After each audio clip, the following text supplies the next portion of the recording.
আল্লাহ রসুল বলেছেন আখিরি জামানায় মসজিদগুলো হবে সুসজ্জিত, সাজানো গোছানো, চাকচিক্যময় মসজিদ হবে, কিন্তু হেদায়েত থেকে শূন্য। হেদায়েত থেকে কি শূন্য? হেদায়েত বলতে এই মিম্বার, এখান থেকে হক কথা আসবে না, হক আমল হবে না।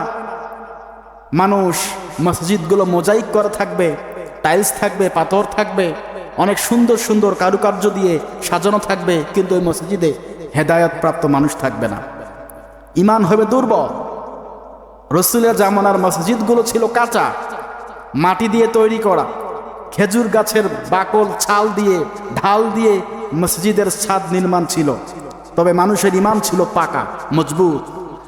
আর এখনকার জামানায় মসজিদ টাইলস মোজাইক করা, কত সুন্দর সুন্দর রং বেরঙের জিনিস দিয়ে সাজানো, কিন্তু মানুষের ঈমান হচ্ছে দুর্বল, ঠিক কি না? এটা একটা কিয়ামতের সব থেকে বড় আলামত। এটাকে বলা হয় আলামতে কবরা, অর্থাৎ কিয়ামতের বড় একটা আলামত। কিয়ামতের আলামতকে দুই ভাগে ভাগ করা যায়।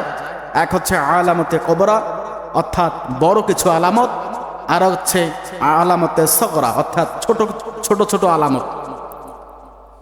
মসজিদগুলো হবে সুসজ্জিত, হেদায়েত থেকে শূন্য। মানুষ সঠিক পথ বেছে নিতে পারবে না, সবাই একরকম কথা বলবে, কে শুনবে কার কথা? সবাই নিজেরটাই বুঝবে। এই সময় আল্লাহ পাক রব্বুল আলামিন তার হাবিবকে জানিয়ে দিয়েছেন, হাবিব আপনি বলে দেন আপনার উম্মতরা যেন দুইটা জিনিসকে আঁকড়িয়ে ধরে। কয়টা জিনিসকে? দুইটা জিনিসকে আঁকড়িয়ে ধরে। কিতাবুল্লাহ, আমি আল্লাহ পাকের কিতাব, ওয়া সুন্নাতে রাসূল, এবং তুমি রসুলের সুন্নত তারা যেন আঁকড়িয়ে ধরতে পারে, তাহলে তারা পথভ্রষ্ট হবে না।